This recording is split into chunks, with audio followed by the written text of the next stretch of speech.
शंकर भगवान को गेहूं के दाने 21, कमलगट्टे 5, चावल के दाने आखा चावल जानते हो आप लोग, पूरा पूरा चावल 108, काली मिर्च 21, काली तिल 1 चुटकी, धतूरा 1, बेलपत्र 7 पत्ते 7 नग, शमी के पत्र 7, पुष्प फूल और गुलाब के फूल मिल जाएं तो 7 नग, पुष्प फूल मिल जाएं, अगर गुलाब का लाल फूल मिल जाए तो ठीक, नहीं मिले तो गुलाब का फूल मिले तो उसकी पंखड़ी भी निकाल सकते, पर थोड़ा सा कलर लाल होना चाहिए। हम सफेद फूल का इसलिए मना कर देते हैं क्योंकि जिस समय पर ब्रह्मा जी शिवलिंग का छोर का पता करने गए थे, उस समय पर केतकी के फूल को साथ में लेकर आ गए थे। किसी के स्मरण में ना रहे और वो भूल से केतकी का फूल उठा लाया और अभिषेक में चढ़ा दिया तो दोष तो उसको भी लगेगा, इसलिए हम सफेद फूल का वर्णन नहीं करते। हम कहते कि लाल फूल एक छोटा सा चढ़ा दो, उसकी पंखड़ी निकालकर साथ चढ़ा दो, पर चढ़ाएं लाल। हाँ, अगर केतकी को पहचानते हो तो फिर सफेद भी चढ़ा सकते हो, पर केतकी का मत चढ़ा। महाराज गुलाब का पुष्प 7 और अभिषेक की सामग्री दूध, दही, शहद, घी, शक्कर, इत्र, चंदन, 3 गोल सुपारी। गोल सुपारी एक गणेश जी, एक गोरा जी बनाने के लिए, एक संकल्प छोड़ने के लिए, रोली चावल, मोली, कपूर, 2 घी के दीप, 1 दिया पूजन के समय पर प्रज्वलित करने के लिए, 1 दीप से भगवान की आरती करना, जनेऊ, काली मिट्टी या पीली मिट्टी या लाल मिट्टी या सफेद मिट्टी शिवलिंग का निर्माण करना। जिस समय 7 बजे हम लोग अभिषेक करने बैठे, उससे पहले शिवलिंग का निर्माण थाली के अंदर करके रख, और किस भाव से करना? जिस भाव से माता सती ने और माता पार्वती ने शंकर भगवान को अपना बनाने के लिए, अपनी कार्य सिद्धि के लिए, नंदीश्वर की धर्मपत्नी सुयशा ने भी जो शिवरात्रि का स्मरण करा है सावन महीने की, भगवान शंकर की बहुएं बल्ली देवी और देवसेना ने भी श्रावण महीने की शिवरात्रि का स्मरण करा है। भगवान श्री गणेश जी महाराज की धर्मपत्नी रिद्धि और सिद्धि ने भी श्रावण महीने की शिवरात्रि की पूजन करी है। माता पार्वती और माता सती ने भी श्रावण महीने की पूजन आराधना करी है। माता गंगा ने भी श्रावण महीने की पूजन आराधना करी है। तो क्यों नहीं हम श्रावण महीने की शिवरात्रि का स्मरण करें और अपने मन की कामना के लिए बाबा से विनय कर कर, बाबा से विनती कर कर उस सुख को पाएं, भगवान से निवेदन।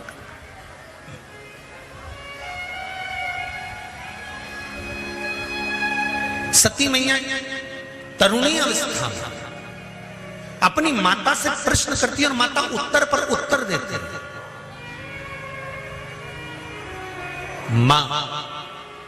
माता सती ने एक प्रश्न और करा, मां इस शरीर का अंत कब का है? प्रसूति का उत्तर है, प्रसूति का उत्तर, इस शरीर का अंत कब है? तो माता प्रसूति ने कहा, जन्म का समय निश्चित हो सकता है पर मृत्यु का कोई समय निश्चित नहीं हो सकता।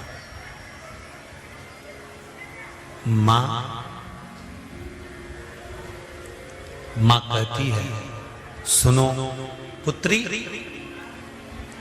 जैसे एक आज के बच्चों को और पहले के समय में,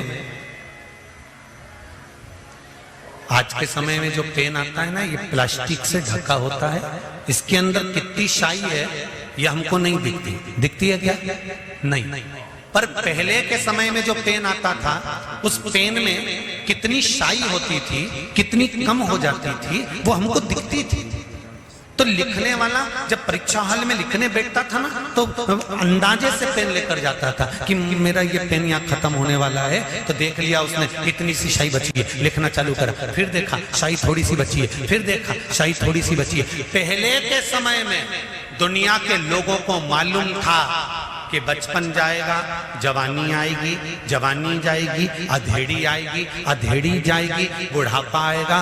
पहले के समय में लोगों को मालूम था कि ये 100 साल जिएगा और 100 साल के बाद मरेगा।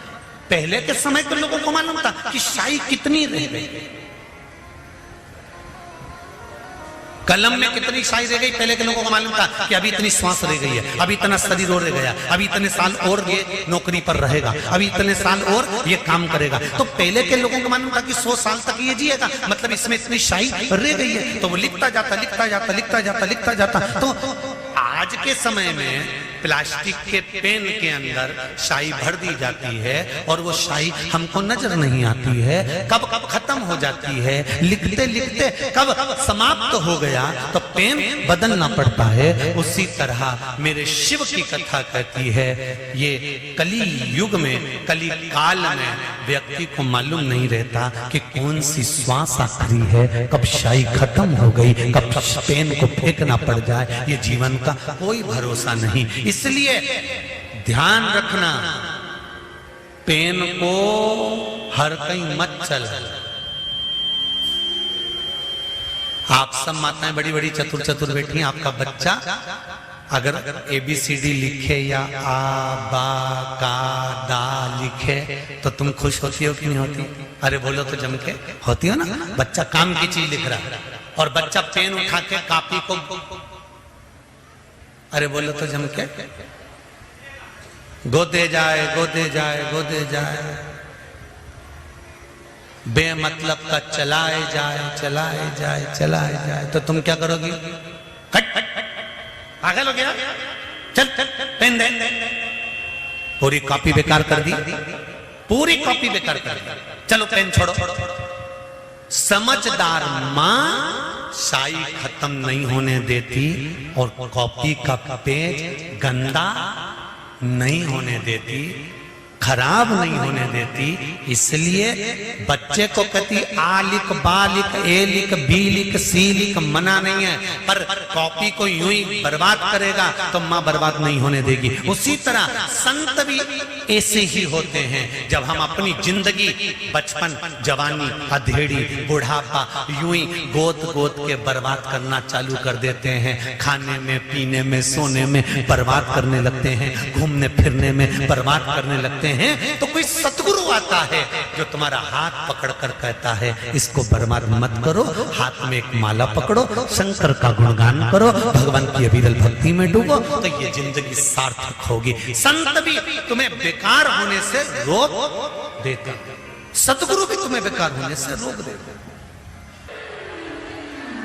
कितना सुंदर भाव कहा है यहाँ पर, शिव महापुराण का बड़ा सुंदर संवाद कहा है। सुनिए, भाव से इसको स्मरण करिएगा। सती मैया ने अगला प्रश्न किया है, जैसे आपको कल कथा में कहा था कि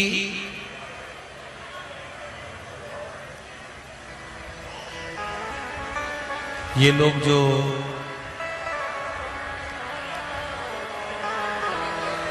राखोड़ी करते हैं ना, राखोड़ी, आप लोगों को ध्यान में होगा कि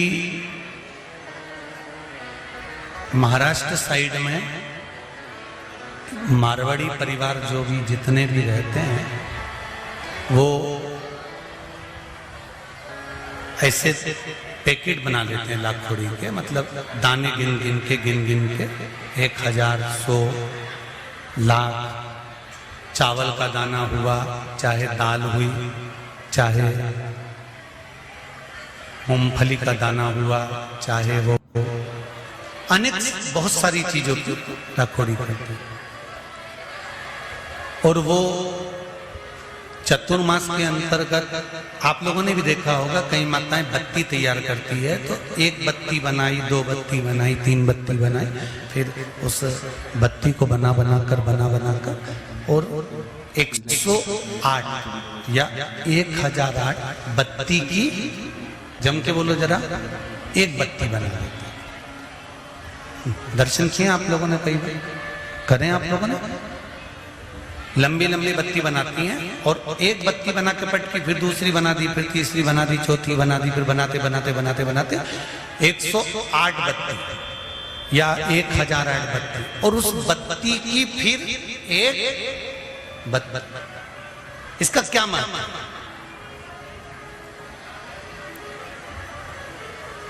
जितने लोग आस्था चैनल पर सुन रहे हैं, जितने फेसबुक यूट्यूब पर सुन रहे हैं, जरा ध्यान से सुन। लाखोड़ी का मतलब क्या होता है कि हमने जो चिरौंजी ली वो इतनी ले ली, हमने तिल्ली ली तो इतनी ले ली, हमने गिन गिन के चावल का दाना की लाखोड़ी करी, हमने इसकी लाखोड़ी करी, तो उसका मतलब क्या? उसका फल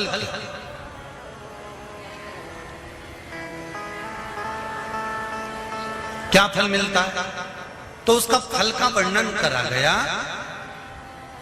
सती मैया ने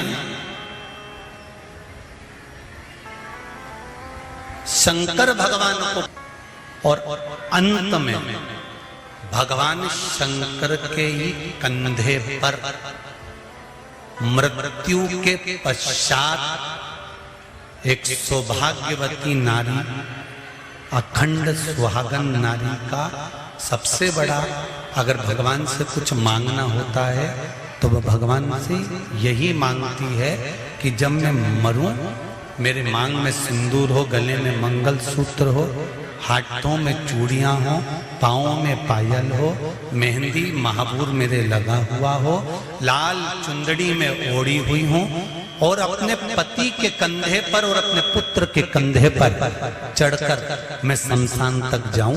ये एक सौभाग्यवती नारी भगवान से मांगती है श्रावण महीने।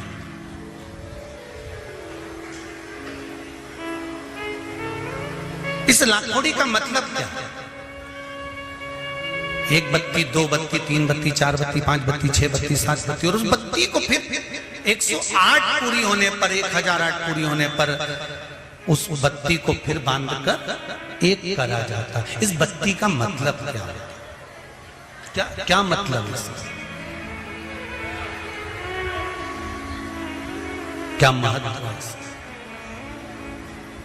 अभी आपको कथा में कहा था कि गेहूं के 21 दाने लिखा है, तो गेहूं के 21 दाने, चावल के 108 दाने।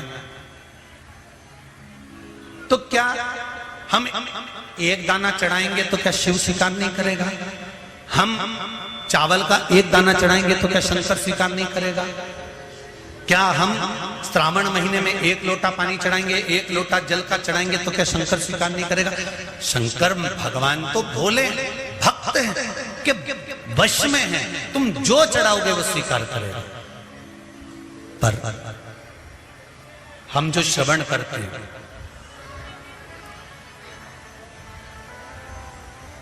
क्यों 21 दाने, क्यों 108 दाने, क्यों बेलपत्र 7, क्यों 11, क्यों 5, क्यों 4, क्यों 3, क्यों 2, क्यों 1? इसका महत्व क्या है? क्या महत्व? महाराज शिव पुराण कर, स्कंद पुराण वर्णन करती है, कुर्म पुराण में भी इसका सुंदर भाव व्यक्त वर्णन किया गया है, और गर्ग संहिता में भी इसका सुंदर भाव वर्णन होता है कि हम कोई भी सामग्री की सवामणि करते हैं या लाखोड़ी करते हैं या दीप की बत्तियां हम ज्यादा बनाने के बाद में एक बत्ती का निर्माण कर भगवान को समर्पित करते हैं। उसके पीछे एक कारण होता है, स्त्री नारी सौभाग्यवती रहकर एक वस्तु का दान नहीं करती। फिर समझ लेना मेरी जीजी, केवल अकेली साड़ी बिना ब्लाउज पीस के किसको दी जाती है ये आप भी जानते हैं। एक वस्त्र का दान किस समय पर दिया जाता है?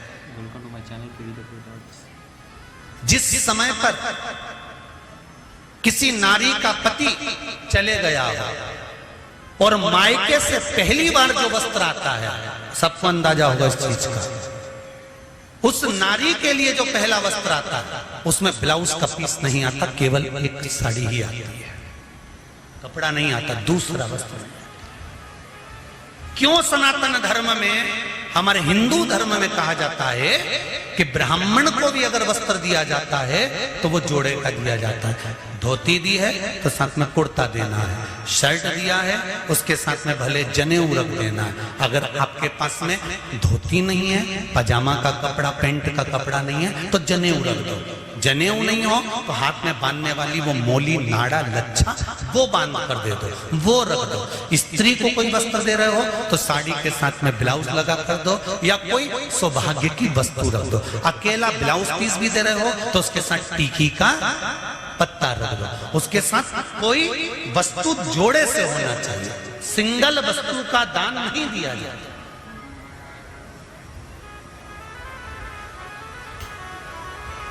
बहुत अच्छे से समझ लेना भाई, थोड़ा सा त्योहार आ रहे हैं, आप लोगों से भी कोई गलती ना हो तो स्मरण करना कि हम अगर कोई वस्तु का दान दे रहे हैं तो वो एक से अधिक में जब देते हैं तो नारी के लिए अखंड सौभाग्य का। अब सती मई, किसी ने एक प्रश्न करा था, 3-4 कथा निकल गई होगी उस समय पर, किसी का एक मोबाइल पर प्रश्न था, किस सती मैया ने कौन सा व्रत किया था जब सती जलकर भस्म हो गई थी तो शंकर भगवान ने उसको कंधे पर उठाया था और कंधे पर उठाकर सती मैया को लेकर भगवान शंकर ने तांडव किया था। सती ने ऐसा कौन सा पुण्य कर दिया था जो अपने पति के कंधे पर बॉडी पड़ी हुई है, लाश पड़ी हुई है, शव पड़ा हुआ है और सती मैया के शव को लेकर शंकर नाच रहे हैं, शिव तांडव कर रहा है।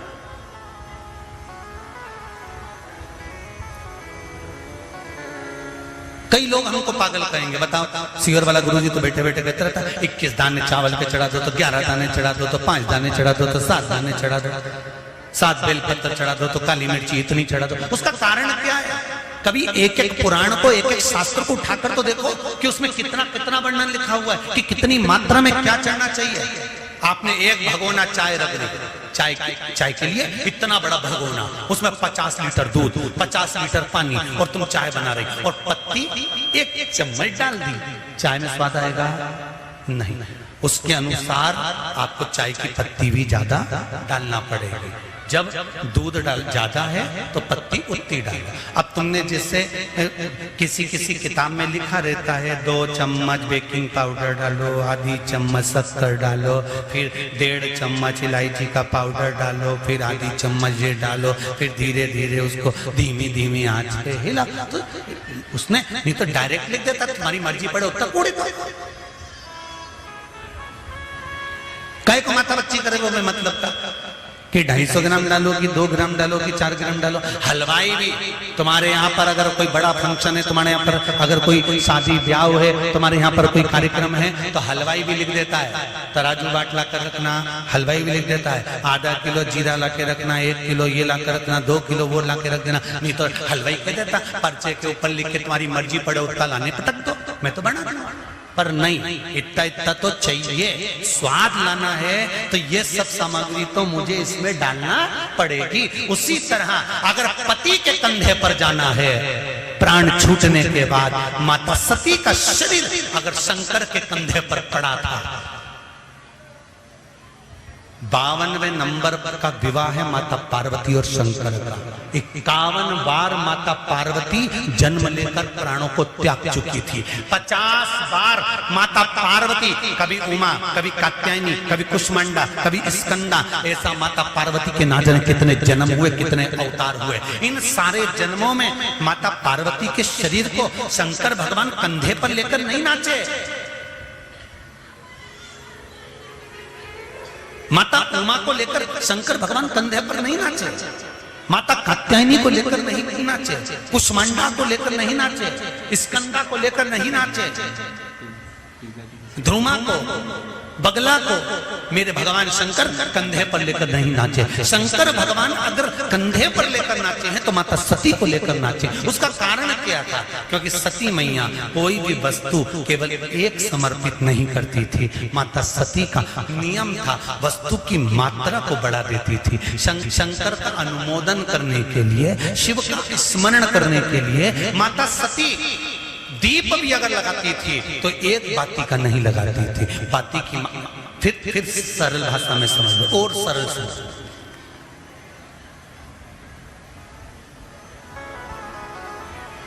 दूल्हा दरवाजे पर जब आता है,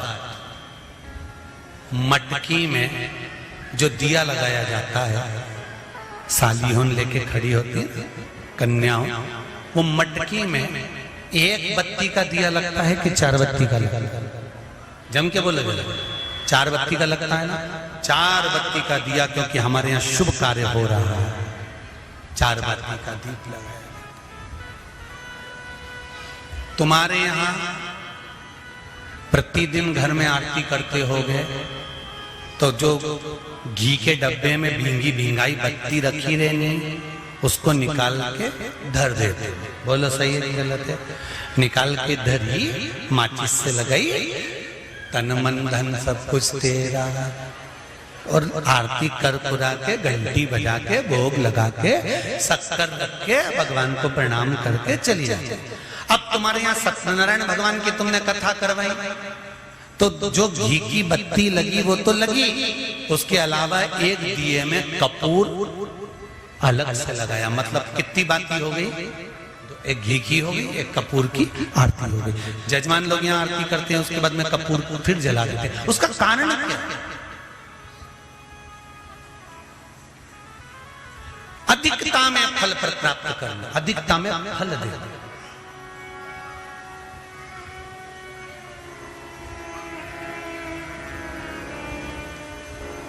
साल, 2 साल, 4 साल, 6 साल में आप भी प्रयास करा करो, पतली पतली बत्ती बनाकर 108 गिनकर घी में जब उसको पूरी बांध लो, घी में भिगो कर रख लो। कोई घर में विशेष कार्य हुआ या कहीं तीर्थ गए, कहीं गंगा जी के घाट पर गए, सरयू, मंदाकिनी, नर्मदा, गोदावरी, छिपरा आदि कादि के घाट पर गए तो उस बत्ती को प्रकट कर कर जलाकर रख दिया। क्या होता है उससे? माता सती ने कौन सा पुण्य करा था? जो शंकर भगवान के कंधे पर शव पड़ा हुआ था और शंकर नाच रहे थे, वो सती का पुण्य था कि वो कभी एक सामग्री से शिव को प्रसन्न नहीं करती थी, बहुता में देकर शंकर को रिझाती थी। इसलिए शिव ने उसको अखंडता प्रदान की। शंकर भगवान ने अखंडता दी है उसको, अखंडता।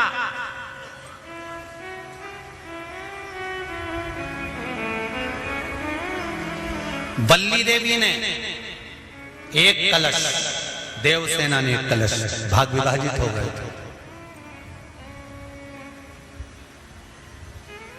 भाग विभाजित।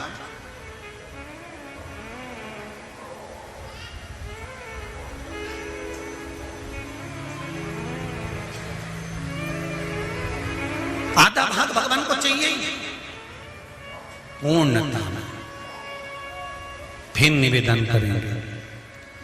अब एक प्रश्न और खड़ा हो जाता है, ध्यान दीजिएगा जरा, कि गुरुजी तो कथा में कहते हैं कि एक बेलपत्र भी चढ़ा दी तो भगवान शंकर ने स्वीकार करी।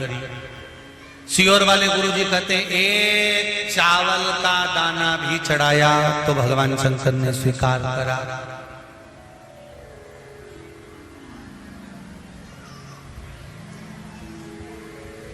इसका क्या भाव है? इसका क्या भाव, इसका क्या महत्व है? तो वो भी समझ लेना जरा अच्छे से, बहुत ध्यान से समझना जरा। बाती शंकर जी के मंदिर के बाहर लगाई है। कहां लगाई है? मंदिर के बाहर। कपड़े दान करे मंदिर के बाहर। पंडित जी जब मंत्र बोलते हैं तो कहते हैं एक बेलपत्रम, एक बेलपत्र मात्र, एक चावल का दाना। सियोर वाला महाराज भी कहता है कि एक चावल का दाना शंकर भगवान को समर्पित कर दो, एक बेलपत्र समर्पित कर दो, एक लोटा जल समर्पित कर दो, एक फूल की मात्र एक पंखड़ी भी चलाई तो भगवान शंकर इसको स्वीकार करेंगे। इसका महत्व क्या है? तो लिंग पुराण में लिखा है जब शंकर भगवान पर, शिवलिंग पर कोई एक वस्तु भी समर्पित होती है तो वहां शंकर जी का नाम बदल जाता है और शिव जी का नाम लक्षेश्वर महादेव हो जाता है। कौन से महादेव हो जाते हैं? लक्षेश्वर। शंकर भगवान को जब एक चावल का दाना, एक वस्तु, एक सामग्री शिव को समर्पित करी जाती है, वहां शंकर लक्षेश्वर महादेव हो जाते हैं। लक्षेश्वर का मतलब क्या होता है कि एक बेलपत्र समर्पित करी तो शंकर भगवान ने उस बेलपत्र को 1,00,000 बार स्वीकार कर लिया। एक चावल के दाने को 1,00,000 बार स्वीकार कर लिया। शंकर भगवान लक्षेश्वर महादेव बन गए। लाखों की संख्या में शंकर भगवान के स्वरूप वहां पर प्रकट कर गए।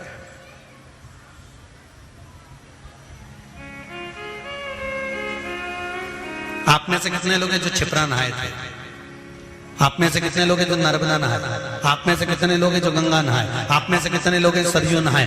कहीं ना कहीं किसी पवित्र नदी में आप लोगों ने स्नान जरूर करा होगा। बोलो करा कि नहीं करा? जितने लोग कथा सुन रहे हैं उनने भी करा होगा, जितने फेसबुक पर सुन रहे हैं उनने भी करा होगा। किसी ना किसी पवित्र नदी में आपने, हमने, सबने स्नान करा होगा। अब स्नान तो हम कर लिए,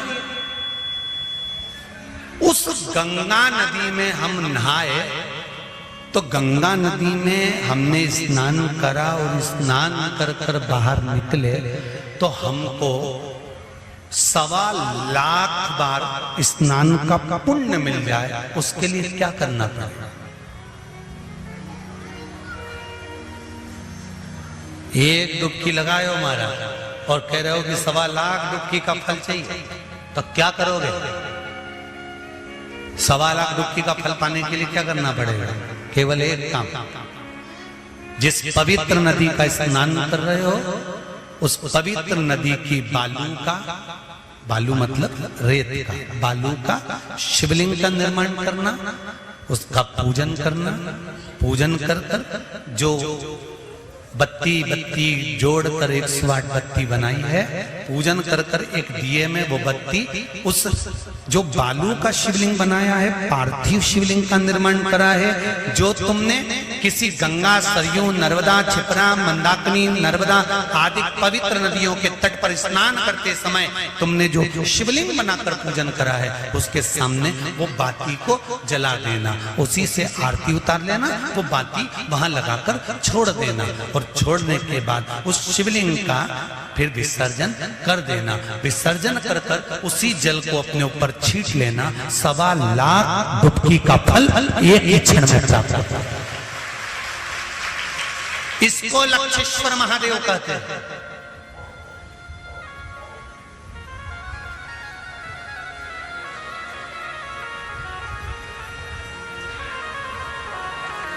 इसको लक्षेश्वर महादेव कहते हैं। महाराज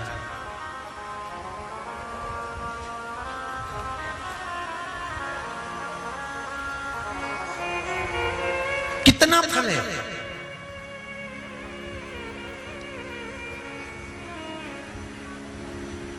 एक चावल का दाना समर्पित करने का कितना फल है, एक बेलपत्र समर्पित करने का कितना फल है, एक पुष्प की एक पंखड़ी समर्पित करने का कितना फल है।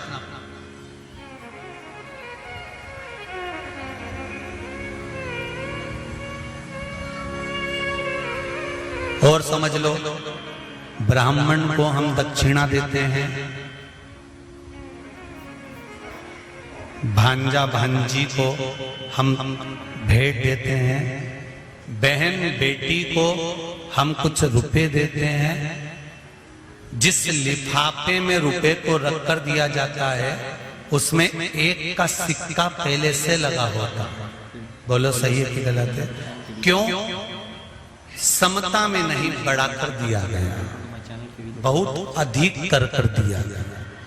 हमने अगर अधिक कर दिया है तो उसका फल भी हमको अधिकता में प्राप्त हो। अधिक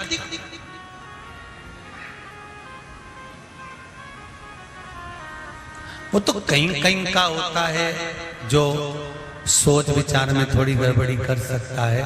एक हमारे मित्र हैं, एक जगह जन्मदिन पर गए तो वहां उन्होंने जन्मदिन पर उन्होंने 5 रुपए लिफाफे में रखे।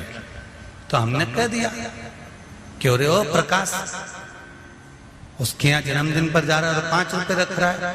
तो क्या हमने जन्मदिन मनाया था 8 साल पहले, तब उसने भी तो 5 रुपए रख के दिए थे। तो हमने कहा 8 साल पहले 5 रुपए की महत्वता थी, अब तो 5 का 10 हो गया, तो 10 तो दो।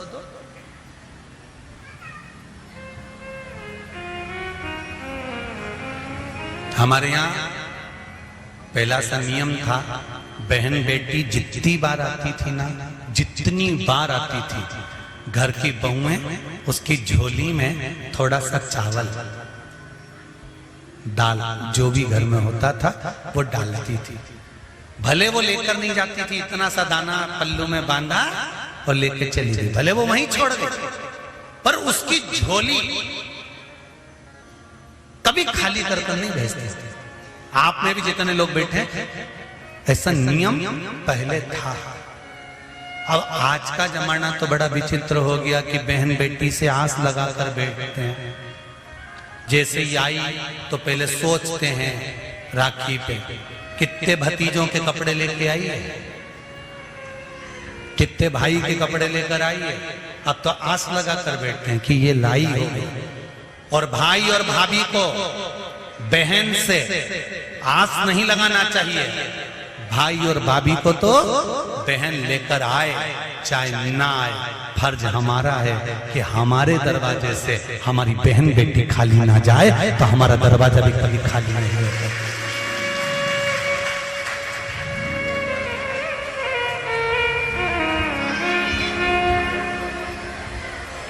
कितना अंतर है,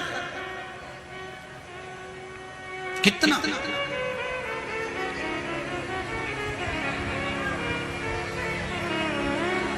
सनातन धर्म में जन्मदिन पर केक काटा जाता है क्या? अरे बोलो जम के नहीं। सनातन धर्म में जन्मदिन पर केक नहीं काटा जाता। सनातन धर्म और ये आज के जो ये पाश्चात्य पद्धति चल रही है कि पहले काटो फिर बांटो, ये काटो और बांटो, ये सनातन धर्म की पहचान नहीं है।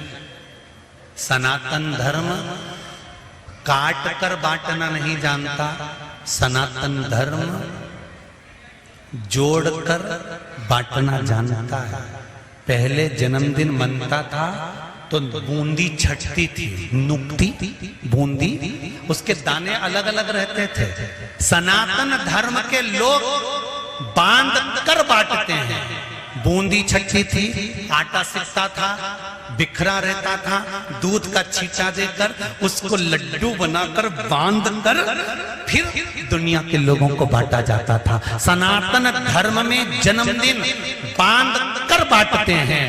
और पाश्चात्य सभ्यता में जन्मदिन काट कर फिर बांटते हैं।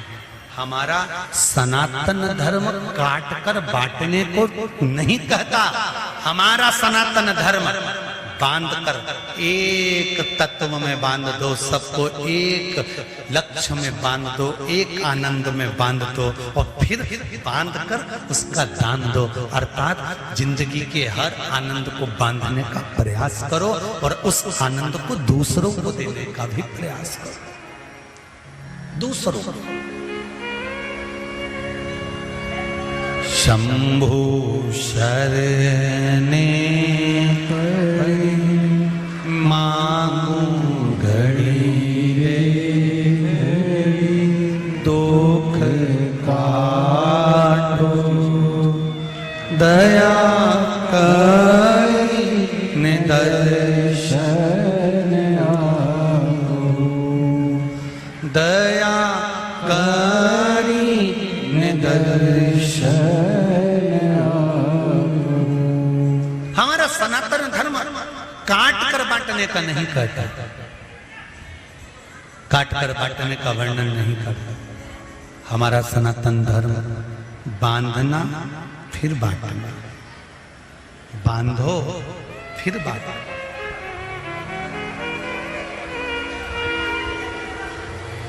बोल लक्षेश्वर महादेव की, कुबेरेश्वर महादेव की।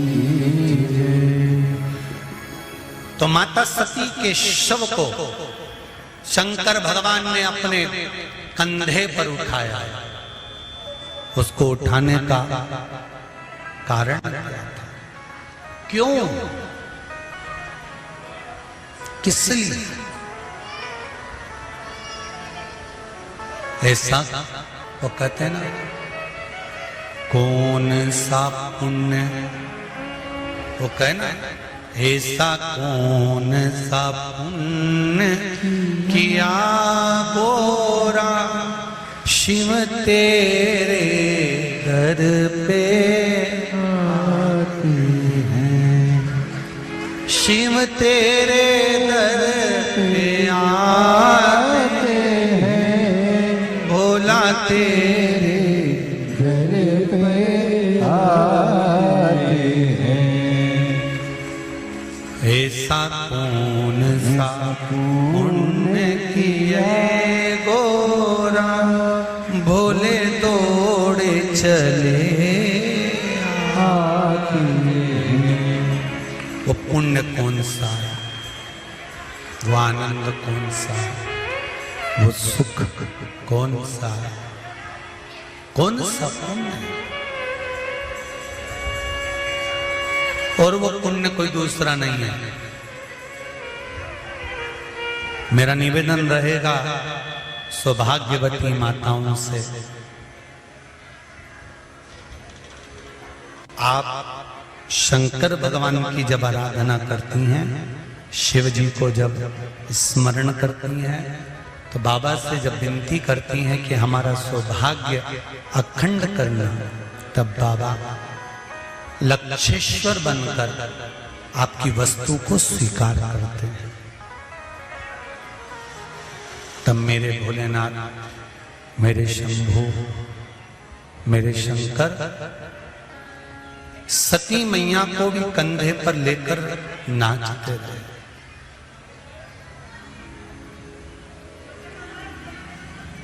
खूब पूजन करी सती मैया, खूब पूजन करी। और सती मैया ने जब भगवान शंकर की आराधना करी, स्तुति करी, शिवपति के रूप में मिल भी गए, शंकर भगवान पति बन गए।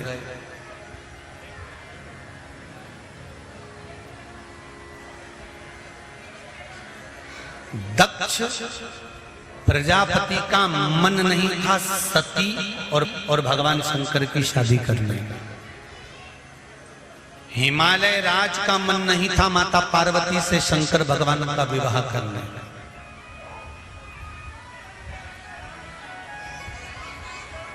सती मैया और शिव जी के विवाह का बिल्कुल मन नहीं था दक्ष का। जैसे आप हो वैसे दक्ष प्रजापति। आपकी भी तो बहुत सारी चॉइस है।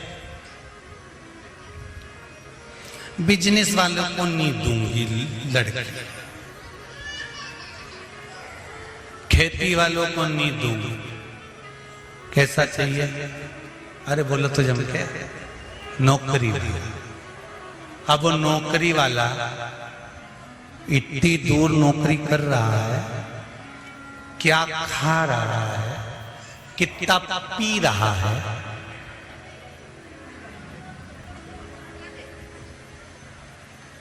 और वहां मोबाइल पर कितनों से बात कर रहा है, तुम्हें मालूम है? अरे बोलो तो जम के, नहीं ना। जो नौकरी कर रहा है उसने अपना चरित्र प्रमाण पत्र नौकरी में लगाया होगा, 500 का नोट कहीं फंसाया होगा, तो चरित्र प्रमाण पत्र कौन सा बुरा बना होगा? बोलो तो जरा जम के। तुम नेट पे सर्च करोगे कि लड़के का चरित्र कैसा है, तो उसमें पहले ही लिखा जाएगा खान पीन शुद्ध है, व्यवहारिक है, किसी से लड़ाई झगड़ा नहीं करता, एकदम बढ़िया है, इसका चरित्र अच्छा है। क्योंकि 500 का नोट फंसाकर प्रमाण पत्र जोरदार बना था। तुमने नेट पे सर्च करा लड़का कैसा है, तो उसने बता दिया कि ये देख लो ऐसा है। अगर नौकरी वाला है तो उसका चरित्र प्रमाण पत्र तुम्हें देखना पड़ेगा, सर्विस वाला है तो प्रमाण पत्र देखना पड़ेगा, धंधे वाला है, बिजनेस वाला है, खेती वाला है, तो पूरे गांव में जाकर किसी से भी पूछिए कि भेरूलाल का छोरा कैसा है, तुरंत बता दिया जाएगा कि ऐसा। प्रमाण नहीं चाहिए।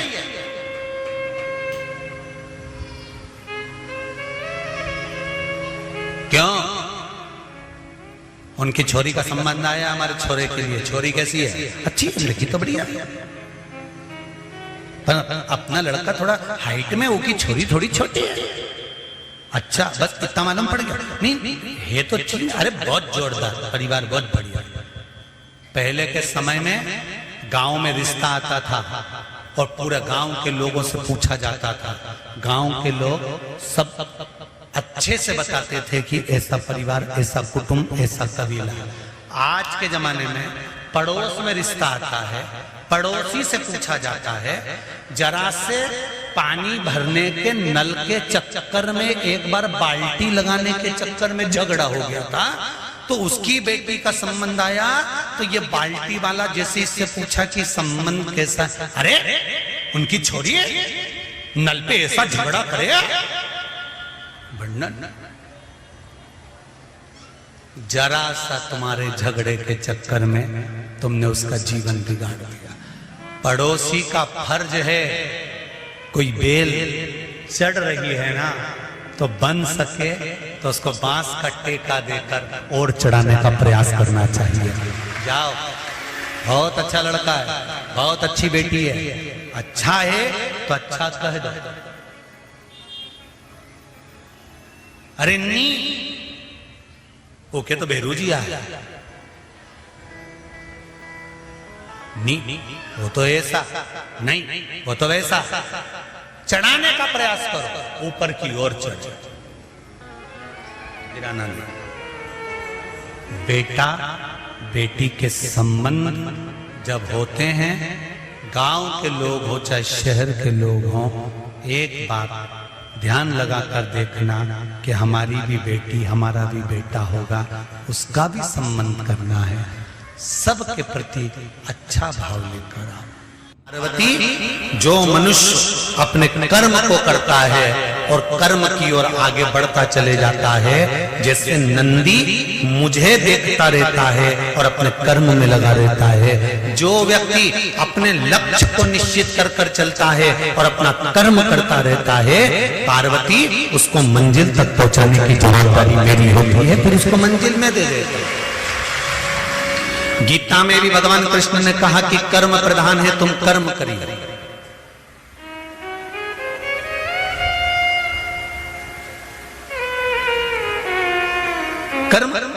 करना। एक गाड़ी चलाने वाला जो गाड़ी चलाता है ना, आगे बैठ के वो पीछे मुड़ के देखता है क्या? अरे जम के तो बोलो, नहीं। साइड में देखेगा? नहीं। इधर देखेगा? नहीं। और जितनी सवारी इसमें पीछे बैठी हुई है ना, जितनी सवारी साइड में बैठी हुई है ना, ये तो केला छील के केला खा रहे, एप्पल खा रहे, मूंगफली छील के खा रहे, खूब प्रेम से बात करते करते जा रहे, गप्पे भी लगा रहे, एक दूसरे को कूट भी दिया पकड़, गाड़ी के अंदर पानी भी ढोल दिया, शीशे में से देख भी रहे हैं, खिड़की भी खोल रहे हैं, बंद भी कर रहे हैं, बात भी कर रहे हैं, गप्पे भी लगा रहे हैं, खुश भी हो रहे हैं, रो भी रहे हैं, हंस भी रहे हैं, गा भी रहे हैं। ये जितने ड्राइवर के आसपास में बैठे हुए हैं, जितने ड्राइवर के पीछे बैठे हुए हैं, जितने पीछे की सीटों पर बैठे हुए हैं, जितने साइड की सीटों में बैठे हुए हैं, ये सब अपना अपना काम कर रहे हैं। अब ये मैसेज भी कर रहे हैं, ये मोबाइल भी चला रहे हैं, और ड्राइवर क्या कर रहा है? गाड़ी चला रहा है। अगर ड्राइवर मैसेज करेगा तो तुम मंजिल तक पहुंचोगे क्या?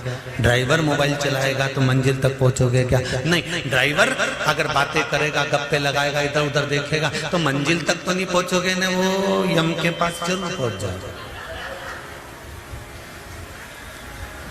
ड्राइवर की दृष्टि सामने है, और वो गियर पर गियर लगा रहा है, स्पीड ब्रेकर आकर गाड़ी भी रोक रहा है, चले जा रहा है, उसकी मंजिल सामने है, वो गाड़ी को दौड़ा रहा है, भगा रहा है, और मंजिल तक पहुंचना है तो दृष्टि सम्मुख में रखी है। उसी तरह शिव महापुराण की कथा कहती है, ये पूरा शरीर गाड़ी है, इसकी इंद्रियां इसके पहिए हैं, और मन रूपी ड्राइवर इसको चला रहा है। बस इस ड्राइवर को शंकर के सामने जाकर खड़ा कर दो तो मंजिल निश्चित हो जाती है। शिव के सम्मुख में ले जाकर खड़ा करो तो मंजिल तक पहुंच जाओ। तेरा ही दिया मैंने खाया पिया है, तेरा शुक्रिया है, तेरा शुक्रिया है। भगवान के सम्मुख में, भगवान की चौखट पर इसकी दृष्टि हो। कल कथा में अपन ने सुना था सुयशा, और वो सुयशा नंदी की धर्म पत्नी, नंदी को मंदिर में बिठाने के लिए, शिवालय में बिठाने के लिए, शंकर के दरवाजे पे बिठाने के लिए घोर तप करा उसने, शंकर जी की आराधना करी, शिव जी ने वर भी दे दिया, और वो सम्मुख में जाकर नंदी बैठ भी गया। पर नंदी से हमको सीखने को मिलता है कि भगवान के सम्मुख में उसकी दृष्टि है।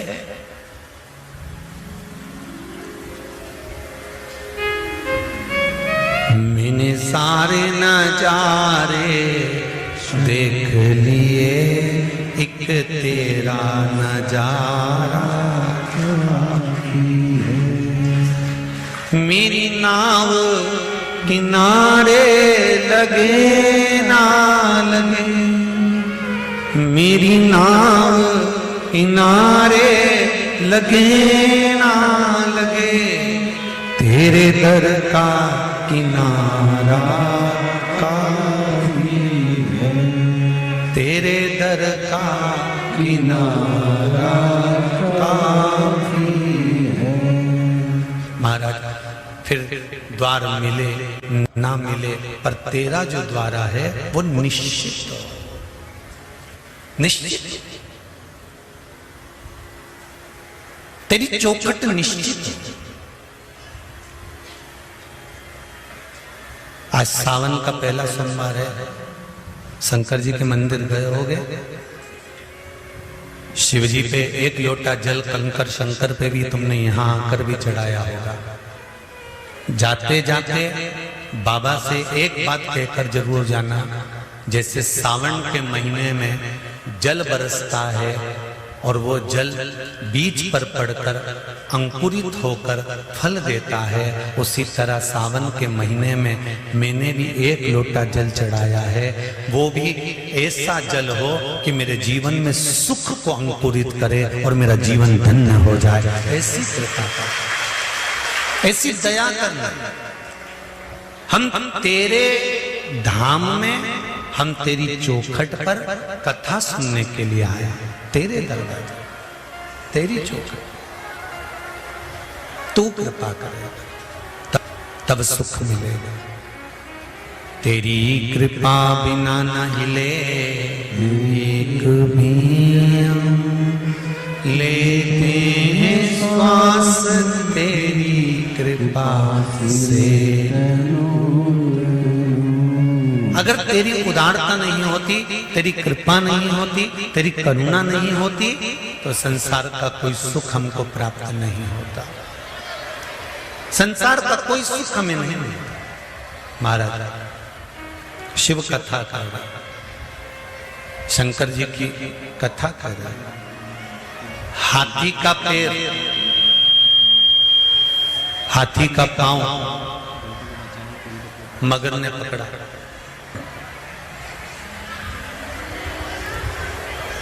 और जितने भी लोग पीछे खड़े हैं उनसे निवेदन है, आप लोग टीन शेड में चले जाओ। यहाँ से जितने भी लोग खड़े हुए हैं पानी में गीले नहीं हो, या शेड में जाकर बैठ जाओ, आराम से वहां बैठकर कथा सुनो। हाथी का पांव मगर ने पकड़ लिया, और हाथी का पांव जब मगर ने पकड़ा, हाथी का पैर जब मगर ने पकड़ा, उस पैर को पकड़कर मगर खींचता खींचता खींचता खींचता हाथी को लेकर पानी के अंदर जाने लगा। हाथी को खींचकर मगर हाथी को पानी के अंदर ले जाने लगा। जब पानी के अंदर मगर हाथी को खींच कर ले जाने लगा, पूरा परिवार हाथी का हाथी के साथ था, पूरा परिवार था। और संपूर्ण परिवार, पूरा की पूरा परिवार हाथी के संग है, पूरा के पूरा परिवार हाथी के साथ है। पर हाथी का पांव छुड़ाने वाला कोई था क्या? नहीं। तब हाथी ने क्या करा? अंत समय प्रभु आना पड़ेगा, वचन दिया तो निभाना पड़ेगा। महाराज जब सारा की सारा परिवार देखता रहा, हाथी खींच कर मगर पानी की ओर लेकर चला गया, उस हाथी को अभिमान बहुत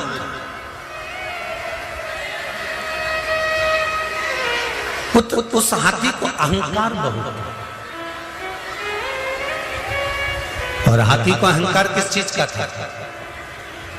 हाथी को अभिमान किस चीज का था? हाथी को अभिमान था कि मेरे पास में बल बहुत है, मैं बहुत बड़ा हूं, बहुत विशाल हूं, मेरे पास में बल बहुत। हाथी को अभिमान इस चीज का था कि मेरे पास में बल बड़ा है, मेरे पास में बहुत बल है, मैं बड़ा विद्वान हूं, मेरे पास में बहुत सारा, मेरा शरीर बड़ा विशाल है, बहुत प्रबल है, और मुझे कोई हरा नहीं सकता, और मेरा परिवार मेरे साथ में है। यह हाथी का अभिमान था, यह हाथी की अभिमतता थी, यह हाथी का अहंकार था। पर जब हाथी का पांव पकड़ा, और हाथी का पांव पकड़कर जब पानी के अंदर गया, जाने के बाद हाथी का पांव पकड़कर पानी में जाने के बाद पानी में हाथी धीरे धीरे धीरे धीरे धीरे धीरे समाने लगा, धीरे धीरे डूबने लगा। तब हाथी का पूरा शरीर पानी के अंदर चले गया, केवल हाथी की सूंड हाथी ने ऊपर कर ली, और उससे श्वास ले रहा था, वो भी धीरे धीरे धीरे धीरे पानी में जाता जा रहा था, थोड़ा सा ही बचा था। तब हाथी ने विचार कर लिया कि अब मुझे कुछ ना कुछ करना पड़ेगा, मेरा परिवार मेरा साथ नहीं दे रहा, मेरा कुटुंब मेरा साथ नहीं दे रहा, अब मृत्यु की घड़ी सामने आकर खड़ी हो गई है। तब उस हाथी ने क्या करा? तब परमात्मा को पुकारना प्रारंभ, तब उस भगवान को बुलाया, तब उसको कि भरोसे थारे चाले रे भोले जी मारी नाम, भोले जी मारी नाम, प्रभु जी मारी नाम, भरोसे थारे चाले रे भोले जी मारी नाम, भरोसे थार चाले भोले जी मारी नाम। आओ से दोनों हाथों से भोले जी मारे नाम, शंभो जी मारे नाम, भोले जी मारे नाम, शंभो जी मारे नाम, भरोसे थार चाले रे प्रभु जी मारे नाम, भरोसे थार चाले रे भोले जी मारे नाम। जय हो।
नहीं है मारो कुटुंब कबीलो, नहीं है मारो परिवार, ओ नहीं है मारो कुटुंब कबीलो, नहीं है मारो परिवार, नहीं है मारो कुटुंब कबीलो, नहीं मारो परिवार, नहीं है मारो कुटुंब कबीलो, नहीं मारो परिवार। आप बिना दूजो नहीं कोई, हो भोले आप बिना दूजो नहीं कोई, जग में तारन हार, भरोसे तार चाले हो भोले जे मारी नाम, भरोसे तार चाले हो भोले जे मारी नाम, भोले जे मारे नाम, शंभो जी मारे नाम, भोले जी मारे नाम, शंभो जी मारे नाम, भरोसे थारे चाले हो भोले जी मारे नाम, भरोसे थारे चाले हो भोले जी मारे नाम। भोले हर हर भोले।